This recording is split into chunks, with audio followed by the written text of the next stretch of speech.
In our headlines on this Monday afternoon, May 15th. On the domestic front, electricity and gas bills are poised to become more costly come tomorrow as authorities commit to ensuring sustainable supplies and sound operations at the Korea Electric Power Corporation and the Korea Gas Corporation.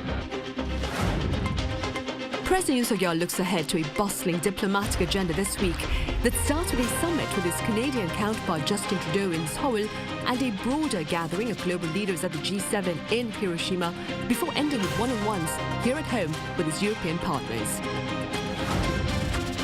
Meanwhile, over in Türkiye, the outcome of the presidential election remains in limbo as neither of the candidates, including current President Recep Tayyip Erdogan, appears to have cleared the threshold to a tangible victory. Come tomorrow, that is Tuesday, utility bills, including those of electricity and gas, will be raised by over 5% to ease the financial woes faced by the relevant state corporations. Our political correspondent Han Sung-woo reports. Starting Tuesday, South Korea's electricity rates will go up by 8 won, or about 1 cent, per kilowatt hour. It's estimated to cost a 4-member household around 3,000 won, or $2.20 more on average per month. Gas bills for cooking and heating will rise as well, by 1.04 won per megajoule. That will cost a 4-member household about 4,400 won, or $3.30 more each month. Both rates are increasing by 5.3% from current levels. The Ministry of Trade, Industry and Energy, which had discussions with the ruling People Power Party earlier on Monday morning, said that the hike was inevitable. An extra hike is unavoidable if we are to procure a sustainable supply of energy and normalize management at the Korea Electric Power Corporation and the Korea Gas Corporation. The hikes for the April to June period come amid high global energy costs and mounting losses for the state utility companies. In the first quarter of 2023, the government had increased the electricity rates by 13.1 won per kilowatt hour, but had frozen gas prices to keep heating bills down during the winter. Meanwhile, to ease the burden of higher bills on energy-vulnerable households, the government and the People Power Party have agreed to implement a set of support measures. Those include exemptions from the rate hikes for a year for socially vulnerable households falling within the low-income bracket, as well as an expansion of energy vouchers and an expansion of the so-called energy cashback policy that gives rate discounts to households that save electricity. Han Sung-woo, Arirang News. Findings for the month of April show Korea's ICT exports shrinking further on year, but the industry as a whole noted a trade surplus. Our Moon Hae-ryun has details. South Korea's ICT industry recorded a trade surplus of $2.33 billion despite exports falling across all major sectors and trading partners. According to data released on Monday by the Ministry of Trade, Industry and Energy, the total value of tech exports in April came to around $12.8 billion, nearly 36% lower than the same month last year. The ministry attributed this to April last year recording the highest value of ICT exports for the month of April, while the ICT industry this year has seen lower demand due to the downturn of the global economy. By sector, there was a 40.5% decline on year in the total export value of semiconductors, marking the 9th consecutive month in which chip exports have fallen on year. The continued decline comes on the back of falling prices for memory chips such as DRAM, which have seen price drops for 10 months in a row due to lack of demand. Exports for displays such as OLED screens used in phones fell by 30.5% on year, and exports of mobile phones, computers and telecommunication devices also fell on year. By country, China is the destination for 40% of South Korea's ICT exports, but this year tech exports to China have fallen by nearly 40% on year. There's been a steady decline in tech exports to China on year since June last year. Outbound shipments to the United States also fell by more than 40%, while exports to Vietnam, the European Union and Japan also dropped by more than 25% on year. South Korea's ICT trade balance has generally recorded a surplus, but ICT imports have been rising over the past few years. April saw a more than 22% on-year rise in imports from India, but there was a sharp decline in imports from the United Arab Emirates. Moon Hae-ryan, Arirang News. On the diplomatic front, President Yoon Bokhyun has a busy agenda this week as he seeks to bolster economic security amid geopolitical uncertainty with his global partners. Our presidential office correspondent Oh Soo-young has a rundown of his upcoming engagements. President Yoon Bokhyun will hold a trilateral meeting with his Japanese and US counterparts this weekend on the sidelines of the G7 summit in Hiroshima. Yoon's office has confirmed that the president will head to Hiroshima on Friday and attend an expanded session of G7 member countries, plus 8 guest nations, including South Korea. He will share South Korea's position on the key topics of food security, energy supplies amid the Ukraine war, climate change, and ways to bridge the gap between the G7 and the global South. Invited by Japanese Prime Minister Fumio Kishida, Yoon's attendance marks a further step to improve bilateral ties as the two neighbouring countries aim to end their trade and diplomatic disputes that worsened in 2019. During Yoon's 3-day visit, the two leaders will make an unprecedented joint visit to a memorial honouring Korean victims of the atomic bomb that devastated Hiroshima in 1945. To boost joint efforts with the US to address North Korea's nuclear threat and cooperate on strategic areas, Yoon and Kishida will also meet with Joe Biden. While there won't be a joint declaration, the three-way summit will be a meaningful follow-up to their previous dialogue in Cambodia last November, according to Deputy National Security Advisor Kim Tae-ho. Building on President Yoon's US state visit to mark the 70th year of the South Korea-US alliance and the resumption of shuttle diplomacy between Korea and Japan, we will further map out our role and contribution in multilateral diplomacy, such as at the G7 in Hiroshima. Kim says Yoon is likely to hold bilateral meetings with other world leaders while he's in Hiroshima as part of his week-long streak of diplomacy that begins before he heads to the G7 meeting. This Wednesday, President Yoon will hold a bilateral meeting in Seoul with Canadian Prime Minister Justin Trudeau upon the 60th anniversary of South Korea-Canada relations. The summit will be followed by a joint press conference and an official banquet. Another key bilateral is scheduled for Sunday. As soon as Yoon returns from Hiroshima, he will meet with German Chancellor Olaf Scholz, who also heads to Seoul after the G7 meeting. The next day, Yoon will sit down with European Council President Charles Michel and European Commission President Ursula von der Leyen to discuss how to further their 60 years of bilateral relations, focusing on digital partnership and the green transition. As Yoon begins his second year in office, Kim Tae-ho said Seoul will focus on maximising South Korea's security and economic interests and pursue pragmatic diplomacy while strengthening global solidarity on the principle of freedom. Oh Soo-young, Arirang News. Meanwhile, over in Turkey, the presidential election there may head into a runoff race as neither of the candidates, including President Recep Tayyip Erdogan, appears to have carved out a tangible lead. Now, for more on the events there, I have my colleague Lee Shi-hoo standing by live on the line. Shi-hoo, what's the latest thus far? Sunny, it's a fierce fight indeed. It doesn't seem like either of the two candidates will secure the 50% of votes required to win the election. According to the head of Türkiye's Supreme Election Council early Monday, with 91.93% of the votes counted so far, polls showed that Erdogan is leading with 49.49% of the vote, while the rival candidate, Kılıçdaroğlu, received 44.79%.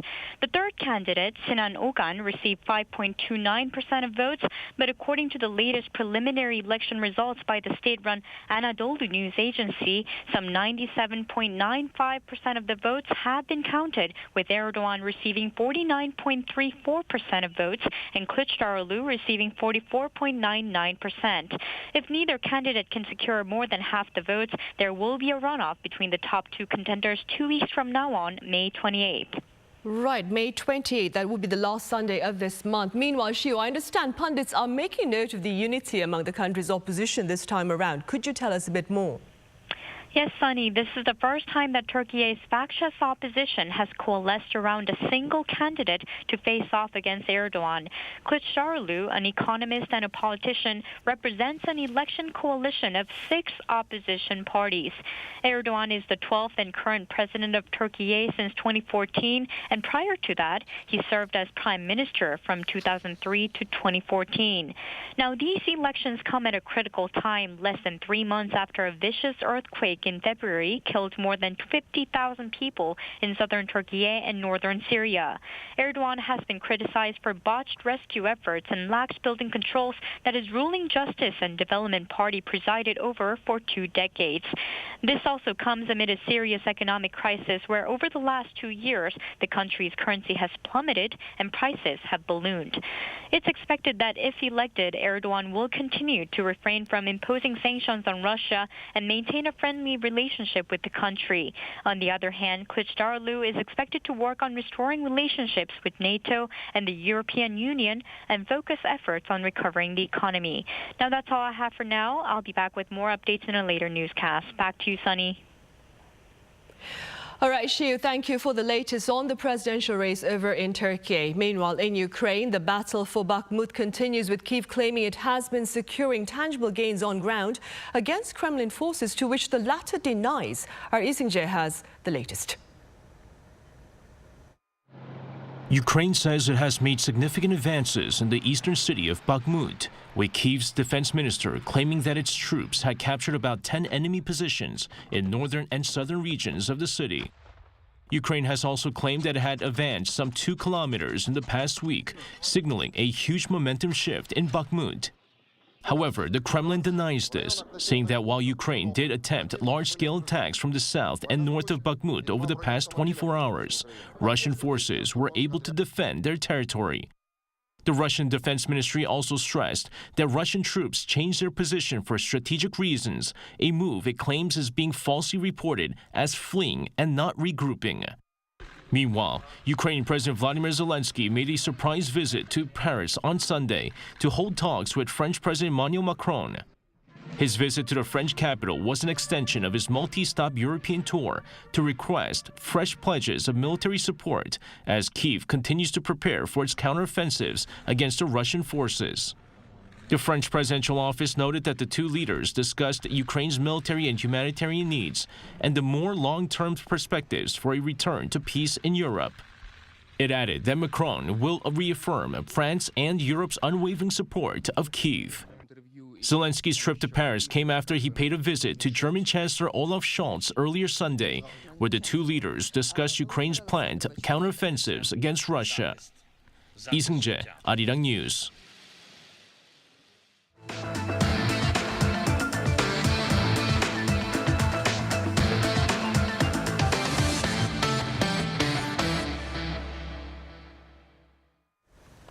K-pop sensation BTS is topping charts worldwide with its new digital single, The Planet. According to the group's agency Big Hit Music, the song claimed the #1 spot on several charts, including the iTunes Top Songs chart in 67 countries and the Japanese Oricon Singles chart. The Planet is the first song featuring the group's full lineup in nearly a year since the release of Yet to Come last June. Up next, our culture correspondent Song Yoo-jin was at the former presidential office of Cheong Wa Dae to mark its first anniversary as a landmark here in the capital city. To take a look. It's been a year since the Blue House opened its doors to the public. The former presidential office is now a cultural landmark. Cheong Wa Dae had a long history before serving Korean presidents, stretching all the way back to the 12th century and the Goryeo dynasty. The Cheong Wa Dae area was part of Namgyong, one of the 3 administrative districts of Goryeo. It became the back garden of Gyeongbokgung Palace during the Joseon dynasty. During the Japanese colonial period, it was where the Japanese Government General of Korea was located. Since the establishment of the Korean government in 1948, 12 presidents from Lee Seung-man to Moon Jae-in have called Cheong Wa Dae their home and office. Before opening to the public on May 10, 2022, the area was closed off for security reasons, offering tours from time to time. So a year has passed since Cheong Wa Dae first opened to the public, and as you can see, this area is still bustling with a lot of visitors here to take a look into the former presidential office. I came here when I was in high school, but back then I couldn't go inside the buildings. Now I can really feel that Cheong Wa Dae has returned to the public. I think the building itself represents a whole authority, and it represents also something, I think, much bigger than just Seoul. Since it was the presidential palace for many presidents to come, and I think that's why it's a must-see place. You have. More than 3.4 million people have visited so far, more than 1 million the number of visitors last year to the 4 main royal palaces in Seoul combined. The Culture Ministry now aims to make Cheong Wa Dae one of the country's most prominent landmarks. One expert advises integrating history with the latest trends. Instead of simply showcasing Cheong Wa Dae's history, we should create trendy cultural content and tour programs. Cheong Wa Dae could be the center of a new tourism cluster, as it's located near popular tourist spots like the National Folk Museum, Bukchon Hanok Village, and Yoon Bokhyun Palace. Cheong Wa Dae has exciting plans for the remainder of the year, including exhibitions, tour programs, outdoor music concerts, and a festival for artists with disabilities. 송유진, Arirang News. Seoul has won this year's International Forum Design Award. Now, it's the second year in a row that the Korean capital city has been awarded this honor, that is. And this time it's for Seoul's unique Seoul Drop modular public furniture system, which is part of the city's fun design project for public spaces. The water droplet-shaped seating system consists of 5 modules that is currently on display in Songhyun Square in central Seoul. Come next month, the seating will be set up at parks along the Hangang River. In 2022, Seoul brought home the same award for the cloud, that is, its public shades. Now, for those of you who tuned in last Friday, I suggested a weekend trip to Hadong County in Gyeongsang-Namdo Province to indulge in the region's World Tea Expo. Well, for those of you who are unable to go, my colleague Choi Seong has a follow-up report that seeks to share the broader culture of tea. The aroma of fresh tea washes over visitors at the 2023 World Tea Expo Hadong. The expo is running until June 3rd at Hadong World Tea Museum in Hadong-gun County in Gyeongsang-Namdo Province. This year's Tea Expo, which was postponed for last year due to COVID-19, is organized around several experience zones. Visitors can taste a variety of teas at the spacious plaza in front of the World Tea Museum. Hadong tea is especially famous for ujeon, the highest grade tea made from the youngest leaves harvested in early April. It's a great opportunity to wash away your tiredness with a smooth and fragrant cup of tea. The Global Tea Experience Zone is also not to be missed. Visitors can enjoy the tea etiquette of various countries, including Korea's traditional tea ceremony.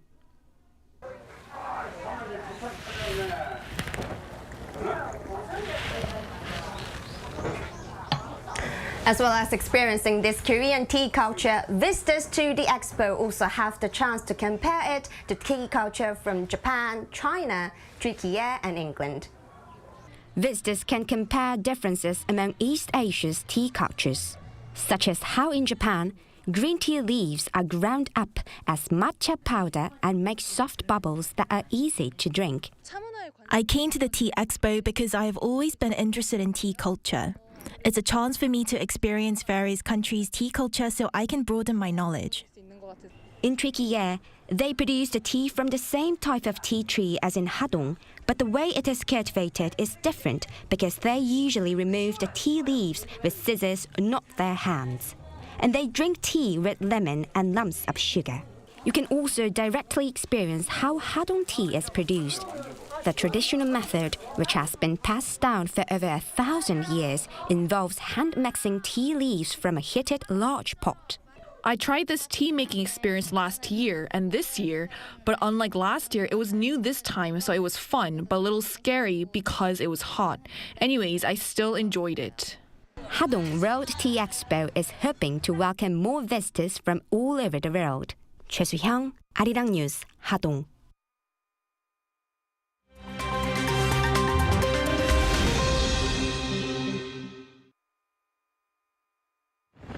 Let's take a look at what's going on in the world now. We begin with the deadly tropical cyclone Mocha, which hit the coastlines of Myanmar and Bangladesh over the weekend. Myanmar's west coast was the worst hit. The Category 5 cyclone hit the Bay of Bengal on Sunday, leaving 5 people dead in Myanmar. Cyclone Mocha brought with it wind speeds of up to 200 kilometers per hour. It took out power lines, brought down a communications tower, and blew off roofs. It has also caused landslides and floods. Authorities in both countries managed to evacuate about 400,000 people from at-risk low-lying areas before the storm arrived. The storm also destroyed over 1,300 bamboo shelters in the city of Cox's Bazar in Bangladesh, the site of the world's largest refugee camp. This comes 2 months after a fire there left 12,000 Rohingya refugees without shelter. The storm is set to reduce in strength over northern Myanmar from Monday night. Turning our attention to Thailand. The general elections there on Sunday saw opposition parties surge ahead in the polls. Results show the Move Forward and Pheu Thai parties are well ahead of incumbent Prime Minister Prayut Chan-o-cha's United Thai Nation Party. The retired army general came to power in a military coup in 2014. Up for grabs in this election were 500 seats in Thailand's lower house of parliament. And with most of the votes counted, Move Forward is leading, followed by Pheu Thai. Although parties are expected to discuss a coalition, a majority coalition might still not be able to govern. This is because the next government and prime minister is chosen by a 250-seat Senate, all of whom were appointed by military coup leaders. Now, Sweden's Loreen has been crowned the winner of Eurovision 2023. The 39-year-old beat out competition from 25 other countries with her song Tattoo in the final of the contest in Liverpool on Saturday. It was Loreen's second time winning the contest, having first taken the title in 2012 with the song Euphoria. She is only the second person to have won Eurovision twice and becomes the first woman to do so. The win means that Sweden will host next year's Eurovision. Second place was taken by Finland's Käärijä with Cha Cha Cha, followed by Noah Kirel from Israel with Unicorn. The 67th edition of the competition was moved to the UK from Ukraine due to the ongoing conflict there. And finally, a man from Florida has broken the record for the longest time spent living underwater without depressurization. Joseph Diteri, who also goes by Dr. Deep Sea, set the new best of 74 days on Sunday in an undersea lodge located 9 meters below the surface in Key Largo in Florida. The lodge does not use technology to adjust for increased underwater pressure, unlike a submarine. Diteri's accomplishment beats the previous record of 73 days, 2 hours and 34 minutes, set in 2014 at the same location. But Dr. Deepsea is not done yet. He plans to stay until June 9th, which will see him reach 100 days as part of a research project dubbed Project Neptune 100. Matthew Ashley, Arirang News. It's so nice.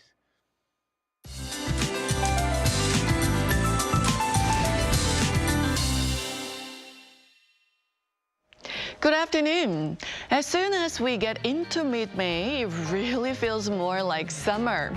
Today is Teachers' Day in Korea, and cool temperatures in the early morning hours have soared close to nearly 30 degrees Celsius this afternoon in most areas. We also need to be cautious in the sun during the day. Full sunshine nationwide should boost UV rays to high to very high levels after lunch, and ozone levels will be high as well. So let's try to walk, bike, carpool, or use public transportation to reduce ozone levels. Meanwhile, air quality will be bad all day in Ulsan.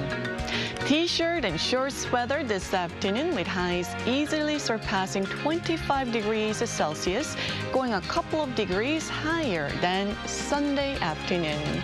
Now, summer-like heat is sticking around through tomorrow with with an expected high of 30 degrees Celsius here in Seoul. Well, rain is in the forecast for Jeju at the end of the week, but the mainland stays mostly sunny throughout the week. Now that's Korea for you, and here's a look at the international weather conditions.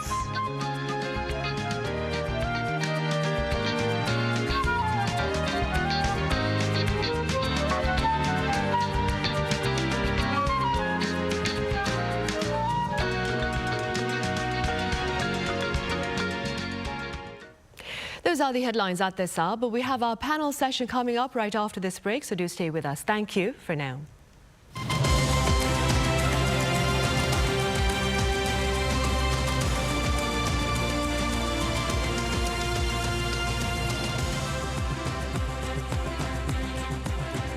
I'm live!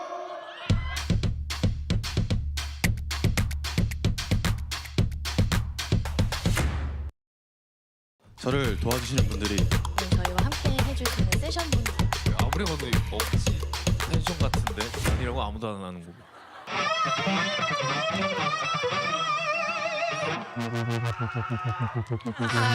좋아요.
I went to Gwangju in time for the anniversary of the May 18th democratization movement. This May, we remember and honor the noble sacrifices made by many people. 제가 5.18에 참여하게 된 것은 살려고 참여를 했습니다.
Contour the world, simply contour. India, the United Kingdom, New Zealand. Woo!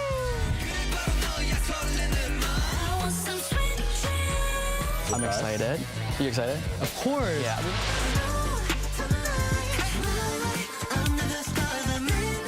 Music, start.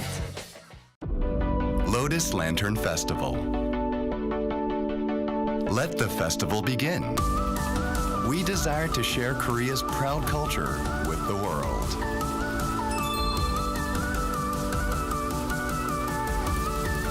So that people can have a time of healing just by watching and become happy as they enjoy the festival.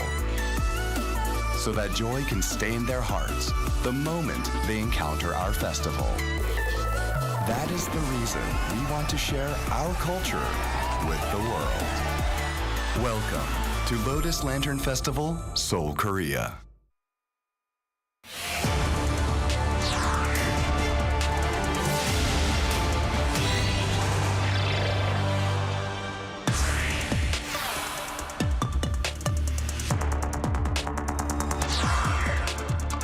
Global supply chains, economic security. Now, as many have well pointed out, these are some of the phrases that have been dominating global headlines as governments seek to ensure essentially the livelihoods of their people, and Korea is no exception. So how severe is the situation in the local export front?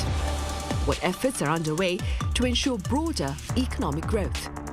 And are G7 leaders well equipped to better address the current challenges to the global market?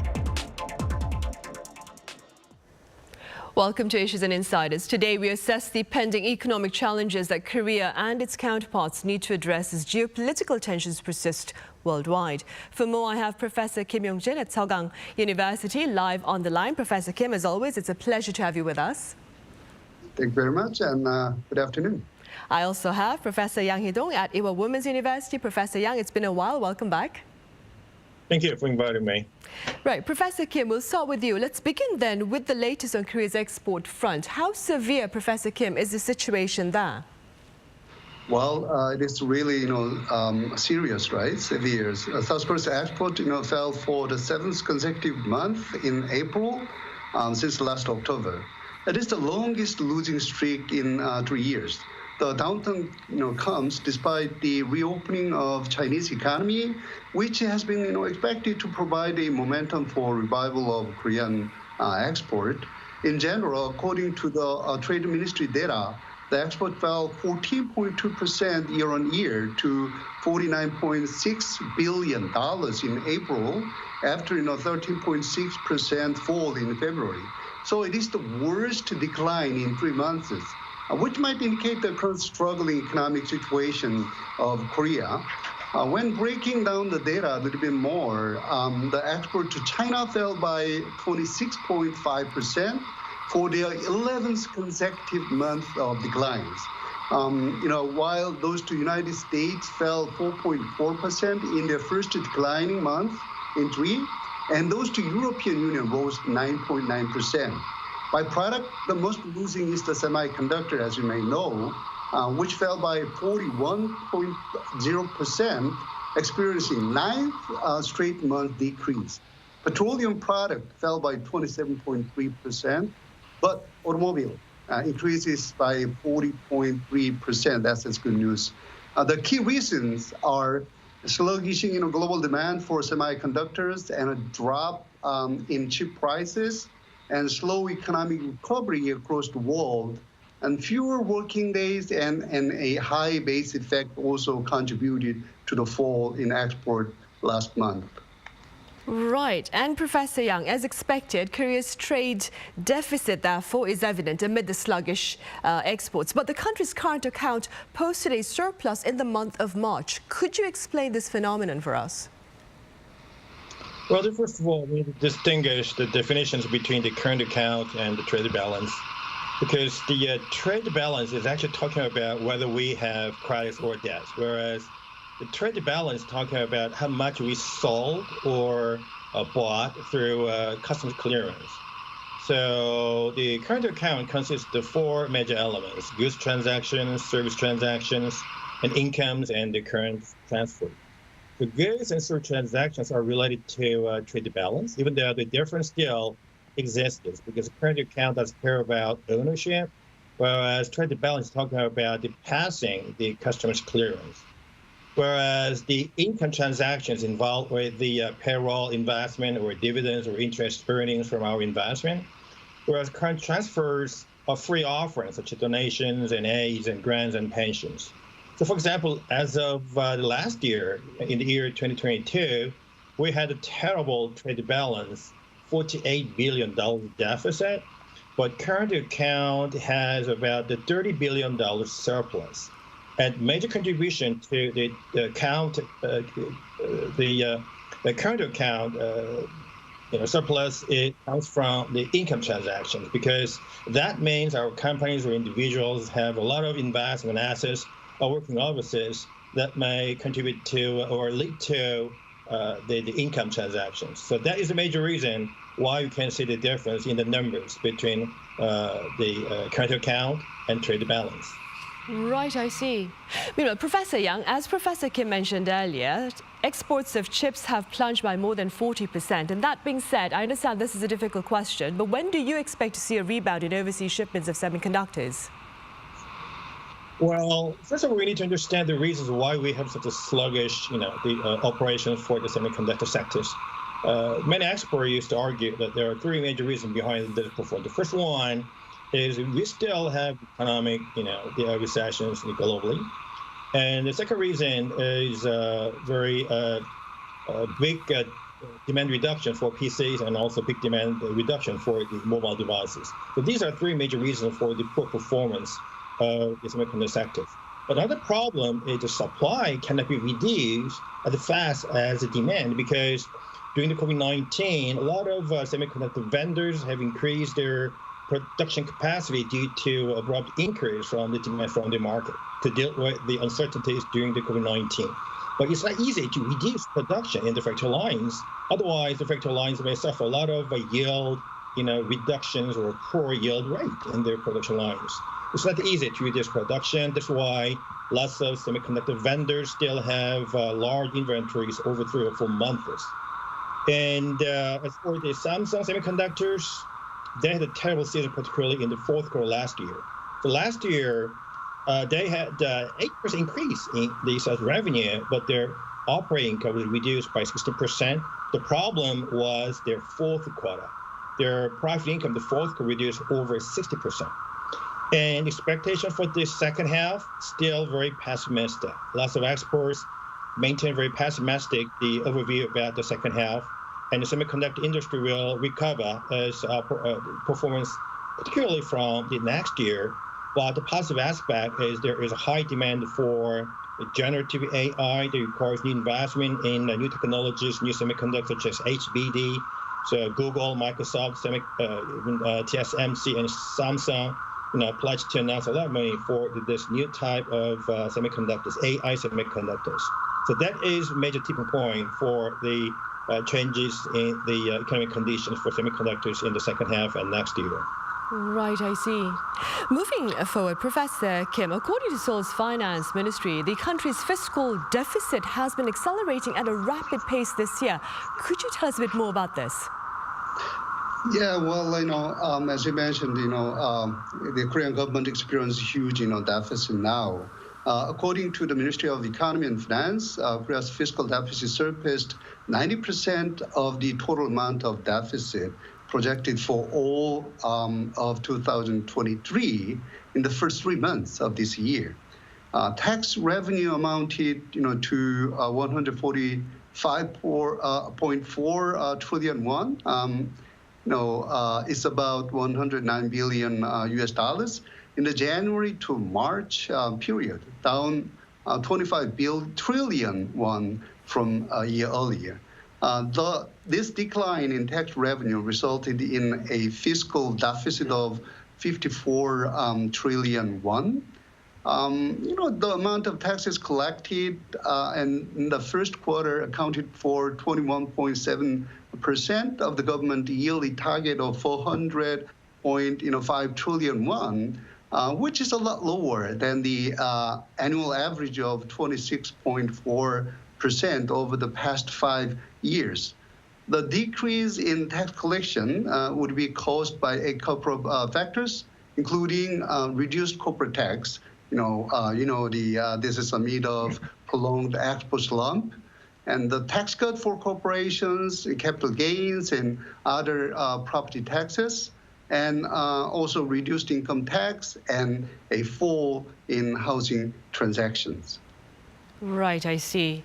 Against that backdrop, Professor Yang, a number of relevant entities have lowered their growth forecasts for the local economy. For instance, both the Korea Development Institute, I believe, and the International Monetary Fund have projected a 1.5% economic growth for Korea this year. Should we be concerned, do you think, Professor Yang? I think so. Well, the KDI has lowered the original expectation of 1.8. Being lowered to 1.5. And there are major reasons for this very pessimistic forecast for this year's economic growth. The first one is the semiconductor. That is the largest export sector for the current economy. But still, as I already mentioned, the semiconductor industry has struggled a lot this year and also maybe early in next year. And another reason, as Professor Kim mentioned, that China, which is the largest export market, we have some political, tensions,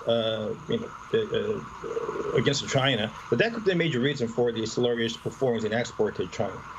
Well, unless we figure out those two problems, our economic growth will be further lowered to low 1% or even less than 1%. And KDI expected that in the first half, economic growth will amount to less than 1.0, such as 0.9%.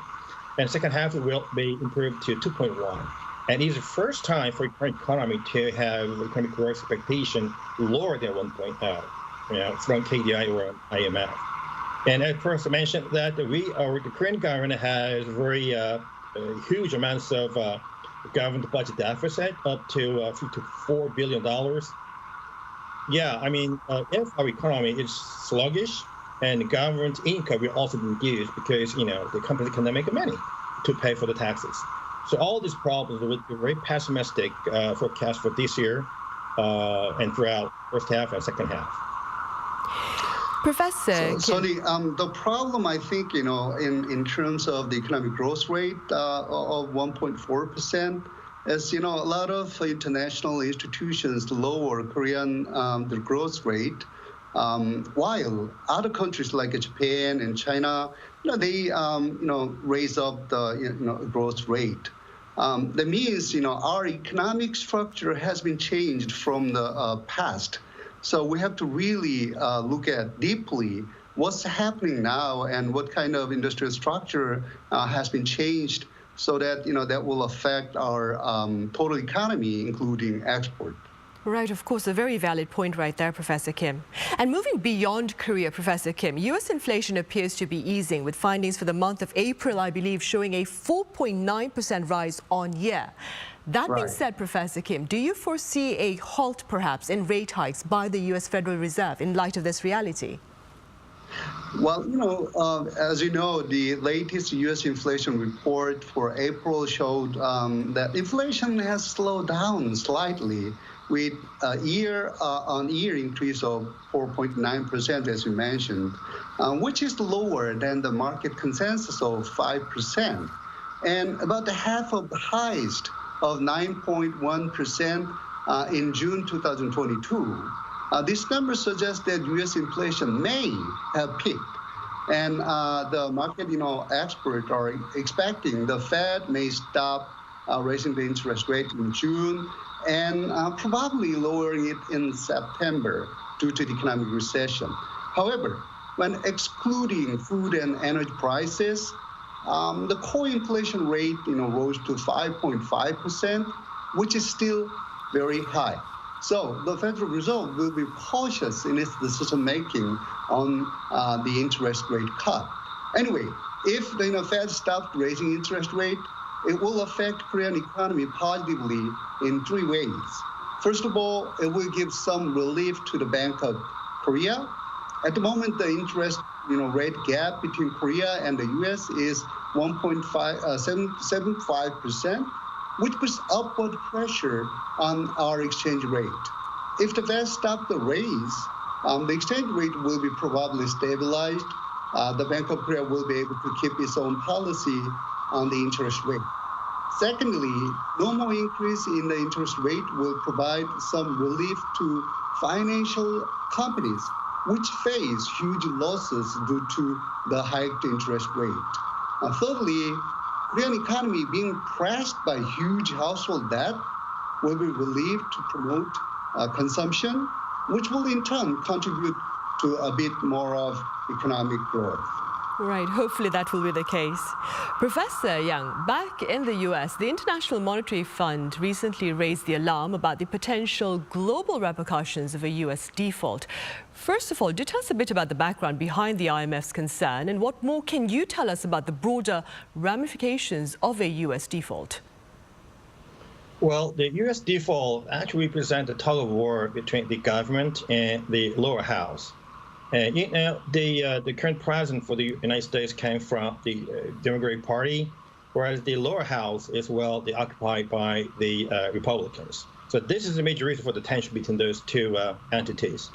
And at the moment, the debt ceiling is $31.4 trillion, whereas the current government debt amounts to $31.7 trillion. In other words, there are $340 billion more for the deficit, which for the debt are greater than the debt ceiling. So this problem should be figured out through a negotiation between the government and the lower house. If the lower house refuses to increase debt ceiling, then government cannot pay for all the debts, including the payroll for civil servants, for the pension, for national bond, etc. And that may cause a lot of troubles. But the good news is in the past, there is no occasion of government default in the history of the United States. I do believe that those two entities will figure out this dilemma so that President Biden will visit Japan in this month to attend the G7 summit.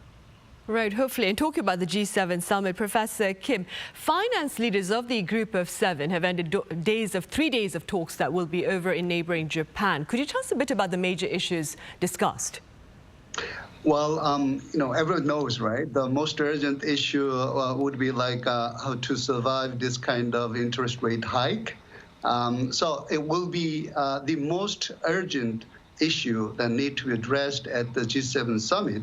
I mean, in the middle of economic recession, how can we, make our banking and financial system strong, right? Strong. And to control the inflation, the U.S. Fed has been, increasing the interest rate dramatically. This hike in the interest rate has caused lots of problems to the global economy, along with the U.S.-China conflict and Russia's war in Ukraine. U.S. is the only country which can survive in this situation. But even in the U.S., several banks, including, Silicon Valley Bank and First Republic Bank, and also in the Credit Suisse Bank already collapsed. And many other mid-sized banks are relieved to be in danger of default soon. And also the volatility in financial market is increasing. This situation won't help any economy achieve to their own goals. The Suzuki Sunichi, the Minister of Finance of Japan, said that the G7 summit will discuss how to strengthen the world financial systems. That's the most important issue they need to address. Other than, the bank crisis, issues including, rebuilding the global supply chain and alleviating the dependency on China and putting, additional sanctions on Russia and restructuring that of countries participating in China's One Belt, One Road initiative will be on the table. Right. Professor Yang, as you mentioned earlier, U.S. President Joe Biden's attendance at the upcoming G7 summit has been rendered uncertain, given talk about a potential U.S. default there. That being said, how does his absence, Professor, look to affect perhaps the outcome of the G7 talks, do you think? Well, first of all, I do believe that Joe Biden will attend this G7 meeting because still the negotiation continues between the government and the lower house. There is no occasion for the government to declare a default. Of course, that is a very critical issue, but even the Republicans in the lower house cannot ignore the possibility to damage and hurt the national reputations in the global economy. Besides, Joe Biden has lots of agenda to figure out after he attends this G7 summit, because the United States still has very intensive attention against China to figure out their global supply chains, and that there is a continued threat from North Korea with the nuclear weapons and missiles, etc. And still, we have very severe tensions for the sluggish. To figure out the sluggish economic recessions. So all these agendas should be figured out through, the high rankers discussions in this the summit. And if the President Yoon and Kishida and Joe Biden get together, this is the third summit among the three, the representatives. And the Korean Blue House declared a couple of days ago that they are really sure that the third meeting will be realized in Hiroshima in Japan, maybe in the last day of this summit, which is June 19th, 21st, that's rather. Right, and staying with the upcoming G7 summit, Professor Kim, what are your prospects with regard to talks on strengthening global supply chains? Well, you know what, actually, the world is changing from unipolar system to multipolar systems. As you know, patrimony would be like moving from U.S. to China. So probably they might, have expected result. They might not, have expected results from this summit, but it will be the way to go. It will be the way of must go. Reducing the dependency on China is very important for the global economy. From Korea perspective, however, it is a dilemma that China is Korea's biggest export market. We sell mostly materials in part to China, which will be consumed mostly in China and exported to other countries. The ratio of materials in part are over 50% of total Korean export. We have gotten most of trade surplus from China. So rebuilding the global supply chain without China will be a very, very painful job for Korea, even for the U.S. and Japan. The U.S. also, has been raising the hurdle rate by the laws like Inflation Reduction Act and stretching material management, which makes Korean exporters put in very tough position. Japanese industrial structure is similar to that of Korea. So inevitably, Korea and Japan will compete each other in the world market. So we need to find a way to collaborate with these two countries in a much more smarter way. Right. A collaboration, of course, will be very important then. Professor Kim, as always, thank you very much for your insights. And Professor Yang, thank you very much for your time and your thoughts. Okay, have a good afternoon. Thanks for having me. Right. Well, that is all the time we have for this edition of Issues and Insiders. Thank you for watching. See you same time tomorrow. That is Tuesday.